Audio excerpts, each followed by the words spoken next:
In this video, we're going to use the inverse of tangent in order to find a missing angle. So notice on this side, on this triangle, right, we have a leg, which is 38. We have another leg of a right triangle, which is 27, but we do not have a hypotenuse.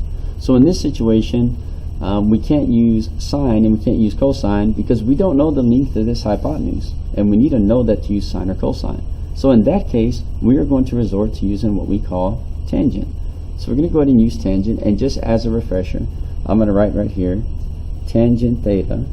If you forgot what it was equal to, it is actually equal to the opposite side over the adjacent side.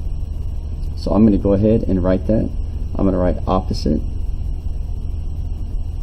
over adjacent.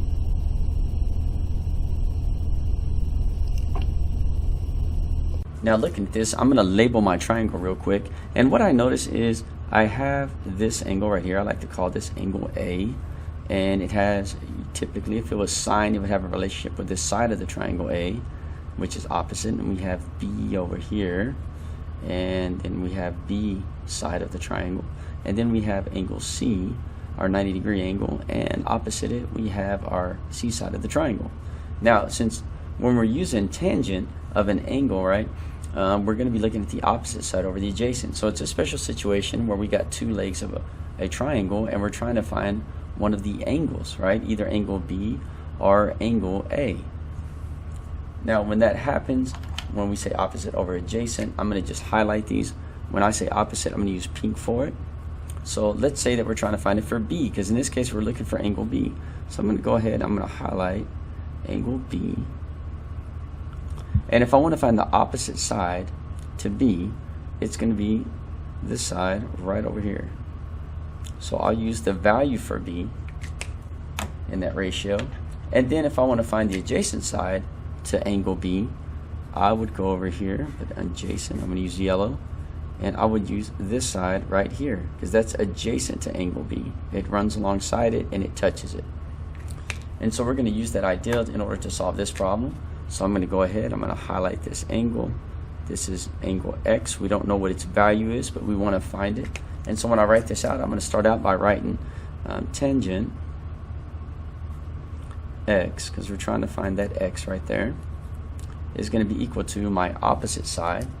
Now opposite of this angle, if I go over here, is 27. So I'm going to go ahead and write 27 in my numerator. And then it's going to be over the adjacent side. And so if I find my adjacent side to angle B, notice it was this side over here. And so this is the adjacent side of angle B, which is 38. And so I'm going to put that in the denominator. And now I just got to put this into my calculator. But I got to remember, I am trying to find an angle. So to do that, we're going to go ahead and use inverse tangent.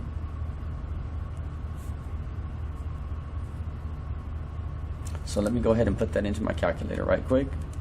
I'm going to turn it on. I'm going to get inverse tangent. I'm going to hit second, and then I'm going to hit tangent. And you can see I have that inverse symbol up there. And I'm going to put in this ratio.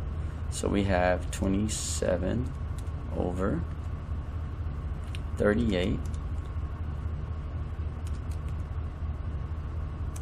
I'm going to hit enter.